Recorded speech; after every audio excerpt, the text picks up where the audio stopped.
तुम्हाला पण असंच होते का? मी कशाबद्दल बोलते ते व्हिडिओमध्ये पुढे तुम्हाला कळणारच आहे. तर हा रॅक जो आहे ना इतका खराब झाला होता की याच्यावर जे आपण एखाद्या वेळ काय होते की पाण्याचे ग्लास जे ओले असले किंवा प्लेट वगैरे ओल्या असल्या की त्यावरती असं जर ठेवलं तर भरपूर सारे डाग त्यावरती येतात. आता एकाच महिन्यात मी घासायला काढते, पण यावेळी मला 1 महिना थोडासा लेट झाला होता. त्यानंतर तुम्ही बघू शकता विम जेल मी यावरती टाकलेलं आहे, कारण की जर आपण या सोपनं जर घासलं ना, म्हणजे डिशवॉशर सोपनं जर घासलं तर त्यावरती बरेच सारे असे डाग येतात. त्यामुळे हे रॅक घासताना मी नेहमी विम जेलचा वापर करते.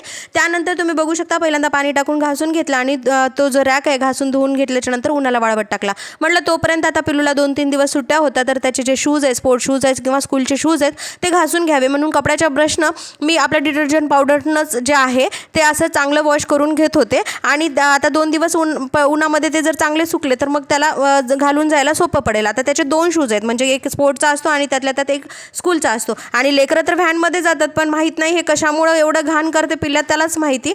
फक्त चालताना उड्या मारणे किंवा मग कुठं रेतीचा वगैरे ढीग दिसला तर त्याच्यावरून घरी पर्यंत चालत येणे असं लेकरांचं चालत राहते. त्यामुळे हे खूप घाण झाले होते म्हणून वॉश केला. आता पोर्च पण मला खूप दिवसाचा हे करायचा होता, घासून वॉश करून ठेवायचा होता. त्यामुळे तिथं पण डिटर्जंट पावडर एका पाण्यामध्ये टाकली मगमध्ये आणि ते सगळं असं वॉश करून घ्यायला घेतलं. आता झालं असं की हे जरी तुम्हाला 3 मिनिटाच्या व्हिडिओमध्ये दिसत असलं तरी अख्खा दिवस मला त्या दिवशी साफसफाईमध्ये गेला. आता हे जे डागं आहेत ना, म्हणजे एखाद्या वेळ गाडी वगैरे आपण लावतो, अंगणामध्ये सडे वगैरे टाकलेले असतात, तर तिथे जे चिखल असते तो पण गाडी आणि सायकल वगैरे लावल्याच्या नंतर येतो. त्यामुळे अधूनमधून हे पोर्च मला धुवावंच लागतो. त्या 8 दिवसातून 2दा तर हा धुवावाच लागतो कंपल्सरी, कारण की खूप घाण होतं. मग असं जर सर्फ एक्सेलचं पाणी टाकलं आणि भरपूर सारे असं खराट्यानं पाणी टाकून जर घासून धुवून घेतलं तर स्वच्छ वाटते. त्यामुळेच आज हे सगळा प्लॅन ठरला होता. आता बाहेरचं सगळं आवरून झालं होतं, आता मात्र घरातली साफसफाई. त्यानंतर छान असं जे फिनाईल असते, डेटॉल वगैरे असते ते टाकून मी फरशी पण पुसून घेतली, आंघोळ वगैरे आटपून घेतली. आता हे सगळं झाल्याच्या नंतर रॅक जो आहे तो मला मधात आणून लावायचा होता घरामध्ये, कारण आता तो चांगला सुकला होता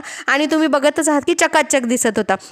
त्यानंतर जी काही भांडे घासली होती ती पण मी यामध्ये लावली. आता सांगते कशाबद्दल मी विचारत होते की तुमचं पण असंच आहे का? कारण की गावाला जाताना तर आपण छान जातो, पण येत असताना आपल्याला असं वाटतं की आता ही काम करायचे, ती काम करायचे आणि सगळी कामं आहे ते आपल्याला नजरेसमोर दिसतात. तर मला पण तसंच होत होतं ट्रिपवरून येताना की मला सुरुवात इथून करायची आहे, म्हणून मी हे डोक्यात ठेवून आले होते. सो तसंच झालं की मी ट्रिप करून आल्याच्या नंतर पहिल्यांदा हा रॅक काढला, सगळे भांडे वगैरे वॉश केले आणि जेवढंही काम केलं ते अजिबात शिन गेले नाही, कारण की तुम्ही फायनल लुक जो आहे तो माझ्या रॅक बघू शकता. व्हिडिओ कसा वाटला मला कमेंट सेक्शनमध्ये नक्की सांगा. अशा छान छान व्हिडिओसोबत मी तुमच्यासोबत पुन्हा भेटीला येणार आहे. आणि व्हिडिओ आवडला असेल तर एक कमेंट आणि एक लाईक करायला अजिबात विसरू नका. तर आता तुम्ही बघू शकता छान असं रॅक दिसत आहे, किती सुंदर वाटत आहे ना, मनाला माझ्या तरी हे समाधान आहे. भेटूया नेक्स्ट व्लॉगमध्ये, तोपर्यंत बाय.